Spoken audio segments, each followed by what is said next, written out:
Humans have spent hundreds of thousands of years evolving a highly specific survival mechanism. When we hear the sound of a family member in distress, our brains are hardwired to bypass logic and react instantly. Today, criminal networks are using artificial intelligence to hijack that exact biological instinct. In Florida, a mother answered her phone to the sound of her daughter sobbing. The voice claimed she was in a terrible accident and desperately needed help. The mother emptied $15,000 from her savings account before discovering her real daughter was perfectly safe at work. The crying voice on the phone was a digital clone. The targets extend far beyond families. A finance worker at a multinational firm in London joined a video conference with his company's chief financial officer and several executives. He recognized their faces and voices, so he authorized $25 million in wire transfers. Every person on that screen was an AI-generated deepfake.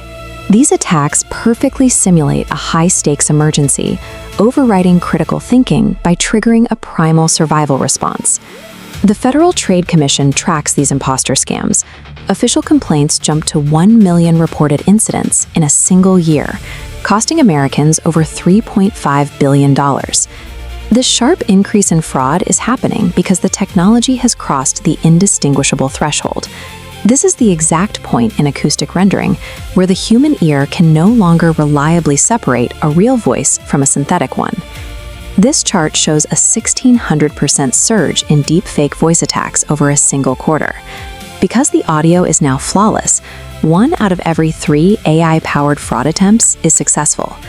Artificial intelligence has completely decoupled the sound of the human voice from human reality. Relying solely on your ears to verify who you are talking to has become a critical vulnerability. These criminal networks operate with industrial efficiency, executing a strict 6-step playbook. Step 1 is harvesting. A scammer scrapes public social media accounts, a podcast, a birthday video, a quick TikTok, looking for just 3 seconds of isolated audio. Step 2 is cloning. For as little as $20, criminals buy dark web tools that process that short clip. The system maps the pitch and rhythm of the speaker, generating an 85% voice match in under 2 minutes. The software mimics the specific emotional textures of the target. It replicates the sound of panicked breathing, a voice breaking, or uncontrollable sobbing. A harmless 3-second video clip is all the raw material required to digitally reconstruct a person's entire vocal identity. Step 3 is the script. The scammers design a high-stress scenario, like a severe car accident, a sudden arrest, or a kidnapping. The goal is to trigger an immediate panic response that bypasses the victim's rational brain. Steps 4 and 5 are the call and the handler. The cloned voice delivers the initial shock. Then, a second person steps in, acting as a police officer, a doctor, or a lawyer, to take control of the conversation.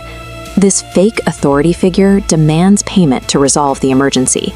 They specifically require untraceable methods, insisting on Bitcoin, wire transfers, or gift cards, making it impossible to reverse the transaction. Step 6 is isolation. Throughout the entire ordeal, the handler enforces one strict rule: do not hang up the phone. This physical isolation prevents the victim from dialing their actual family member on a separate line to check if the story is true. The success of this playbook relies entirely on trapping the victim in a closed, fast-moving loop of manufactured trauma, where fact-checking feels like a life-threatening delay. The financial damage from this crime is accelerating rapidly. Global losses from AI voice scams are projected to reach $8 billion before the end of 2026. Because the software is highly scalable and automated, criminal operations are broadening their target list. What started as an exploit against elderly citizens has escalated to the point where the FBI had to issue a national alert about scammers impersonating senior United States government officials. We are facing a highly advanced digital attack, but our most effective defenses remain entirely analog. There is no software update coming to patch human psychology. To protect ourselves, we have to build our own behavioral firewall. The first defense protocol is to limit your public audio footprint. Locking down your social media profiles to private audiences removes the raw material scammers need to generate a clone in the first place. The second is establishing a family safe word. Choose a random, unnatural combination of words, like a color and an animal, that only your immediate family knows. If someone calls claiming to be in trouble, ask for the word. The third protocol is to hang up and verify. If you receive an emergency call, end the call immediately and dial your family member's saved number directly. Remember the ultimate red flag.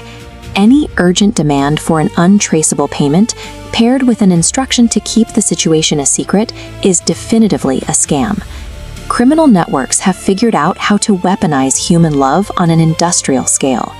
Simple awareness and a few basic preparations remain the absolute strongest defense against them.